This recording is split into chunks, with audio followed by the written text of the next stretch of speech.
का एक important topic जिसका नाम है excretory products and there elimination, उसको हम देख रहे हैं। तो सबसे पहले हम देखेंगे कि एक्सक्रीशन क्या होता है। सबसे पहले हम देखेंगे कि एक्सक्रीशन क्या होता है। तो हमारे बॉडी में जो है वो बहुत सारा मेटाबॉलिक रिएक्शंस होते हैं, ठीक है, जिसको हम बोलते हैं मेटाबॉलिज्म भी बोलते हैं। और उस मेटाबॉलिक रिएक्शन से कुछ जो है वो नाइट्रोजनस वेस्ट निकलते हैं और कुछ मेटाबॉलिक वेस्ट निकलते हैं। उसी को बॉडी से रिमूव करने के प्रोसेस को हम लोग बोलते हैं एक्सक्रीशन बोलते हैं। तो एक्सक्रीशन किसको बोलेंगे? एक्सक्रीशन बोलेंगे the process of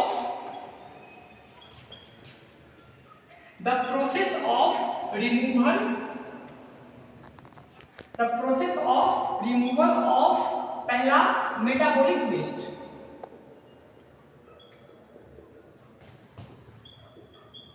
metabolic waste क्या क्या होते हैं?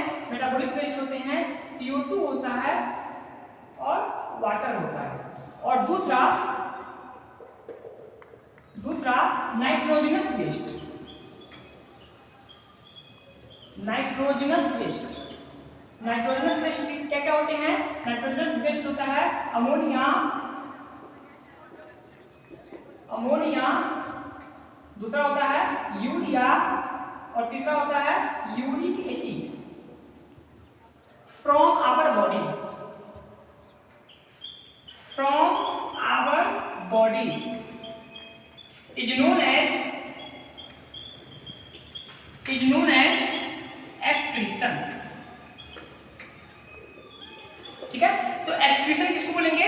एक्सक्रीशन बोलेंगे कि the process of removal of metabolic waste. दो टाइप के वेस्ट निकलते हैं हमारे बॉडी में, एक मेटाबॉलिक वेस्ट और एक नाइट्रोजनस वेस्ट, ठीक है। और मेटाबॉलिक वेस्ट जो होगा वो एक और हो जाएगा लैक्टिक एसिड, ये भी जो होगा मेटाबॉलिक वेस्ट ही होगा। तो मेटाबॉलिक वेस्ट 3 टाइप के होते हैं और नाइट्रोजनस वेस्ट भी 3 टाइप के होते हैं, और ये हमारे बॉडी से बाहर निकलता है, और इसी प्रोसेस को हम बोलते हैं, क्या बोलते हैं? एक्सक्रीशन बोलते हैं, ठीक है। जैसे कि हम लोग एग्जांपल देखते हैं, अगर हम लोग एरोबिक रिस्पिरेशन लेंगे, हम लोग जानते हैं एरोबिक रिस्पिरेशन में क्या होता है? एरोबिक रिस्पिरेशन में जो है वो ग्लूकोज का ब्रेकडाउन होता है इन प्रेजेंस ऑफ ऑक्सीजन, ठीक है। और इससे क्या निकलेगा?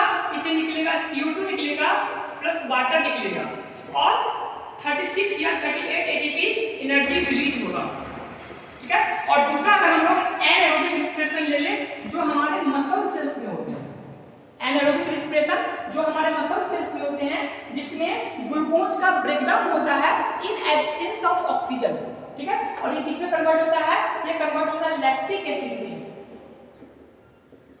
ये कन्वर्ट होता है लैक्टिक एसिड में, और इसमें 2 ATP एनर्जी रिलीज होते हैं। अब ये दोनों क्या?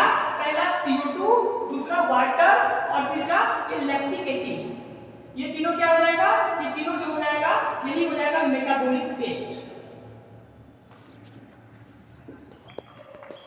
ठीक है। इसी को बॉडी से बाहर निकालने के प्रोसेस को हम बोलते हैं, क्या बोलते हैं? एक्सक्रीशन बोलते हैं। दूसरा एग्जांपल अगर हम ले ले, हम लोग जानते हैं कि हम लोग जो है प्रोटीन, हम लोग क्या करते हैं? प्रोटीन जो है वो हम लोग डाइट में लेते हैं, ठीक है। अब प्रोटीन का ब्रेकडाउन होता है, और प्रोटीन का ब्रेकडाउन होता है, और ये किसमें टूटता है? ये टूटता है एमिनो एसिड में। प्रोटीन का ब्रेकडाउन होता है और ये किसमें टूटता है? एमिनो एसिड में। अगर हम लोग एमिनो एसिड का स्ट्रक्चर बनाएं, ठीक है, तो ये कार्बन होता है, ये R होता है, ये H होता है, ये एमाइड ग्रुप होता है, और ये एसिडिक ग्रुप होता है। अब इसको अगर हम लोग लीवर में, ये क्या होता है? लीवर में जो है वो डीएमिनेशन होता है। डीएमिनेशन का मतलब क्या हुआ? डीएमिनेशन का मतलब हुआ कि एमाइड ग्रुप बाहर निकलता है। This process is known as deamination. Deamination होता है, और इसमें क्या हुआ?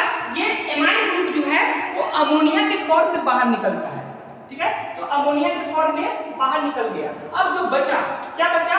देखते हैं क्या बचा। पहला C है, दूसरा R है, तीसरा H है, COOH है, और ये जो है वो वैलेंस बॉन्ड है, ठीक है। इसी को हम बोलते हैं अल्फा कीटो एसिड, और बाद में इसी से एनर्जी रिलीज होता है। बाद में क्या होता है? इसी से एनर्जी रिलीज होता है। अब ये जो गया है, ये जो अमोनिया बना है, ठीक है, अमोनिया बाद में यूरिया में कन्वर्ट होता है। कहाँ पे? इन आवर आवर लीवर, ठीक है। जिस साइकिल से ये कन्वर्ट होता है, इस साइकिल को हम लोग बोलते हैं ऑर्निथिन साइकिल, ऑर्निथिन साइकिल बोलते हैं, या इसी को हम लोग बोलते हैं हेंस-क्रेवलेट साइकिल बोलते हैं, ठीक है। तो अब हम लोग देख रहे हैं कि जो नाइट्रोजनस वेस्ट होता है वो कितने टाइप का होता है। तो हम लोग जानते हैं कि नाइट्रोजनस वेस्ट 3 टाइप का होता है, अमोनिया, यूरिया और यूरिक एसिड। तो अब हम लोग देखेंगे अमोनिया के बारे में, फिर हम लोग देखेंगे यूरिया के बारे में, और फिर हम लोग देखेंगे यूरिक एसिड के बारे में। Thank you.